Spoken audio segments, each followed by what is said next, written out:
உதயநிதி, அண்ணாமலை, விஜய், அப்புறம் ஆதவ் இந்த சொல்றீங்கல்ல. இந்த இந்த 4 பேர்ல யார் வந்து ஹையஸ்ட் மைலேஜ்ல ஓடுறா? நீங்க பர் மந்த் இல்ல நீங்க இத்தனை மாசத்துல இவ்வளவு தூரம் மீடியா வந்தாங்க. அட்டென்ஷன் இருக்கிறதுனாலே ஒரு ஹையஸ்ட் மைலேஜ்னு எப்படி நினைக்கிறீங்க? பப்ளிக் கிட்ட ஒப்பீனியன் இருக்கிறதுனால தான் சார் மீடியா அட்டென்ஷன் கிடைக்குது. இது எல்லாமே இன்டர்லிங்க்டு. யாருக்கு பப்ளிக் மேல யார் மேல பப்ளிக்கு ஒப்பீனியன் இருக்கோ அவங்க தான் மீடியாவை பார்க்குறாங்க. அப்போ மீடியால கிடைக்கிற கவரேஜ்ன்றது பப்ளிக் மைண்டோட ஒரு இன்டைரக்டான ஒரு மெஷர்மெண்ட் தானே.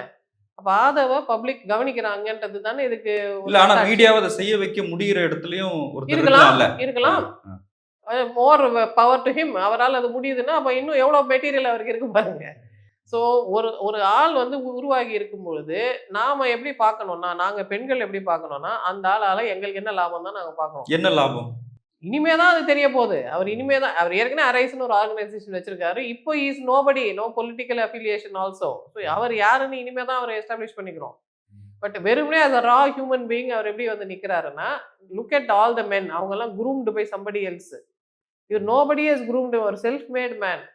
ஒரு செல்ஃப் மேட் மேனுக்கு இந்த சமுதாயத்துல அதிகமான மரியாதை இருக்கு சார்.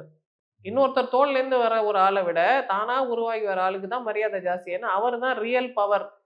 அந்த ரியல் பவர்ஃபுல் மேன் இனிமே என்ன ஆக போறாரு? கட்சியில இருப்பாரா? இல்ல இப்ப எந்த கட்சியில இருப்பாரு? ஜெயிப்பாரா? அதெல்லாம் நமக்கு தெரியாது. இப்ப பிரதமர் நரேந்திர மோடி செல்ஃப் மேட் மேனா? ஆமா, செல்ஃப் மேட் மேன். அவரோட பாலிடிக்ஸ் நீங்க ஏத்துக்கிறீங்களா? இல்ல, அதை நான் ஏத்துக்கல. சீமான் செல்ஃப் மேட் மேன் தானே? ஆமா, செல்ஃப் அவரோட மேட் மேன் பாலிடிக்ஸ் நீங்க ஏத்துக்கல. ஏத்துக்கிறீங்களா?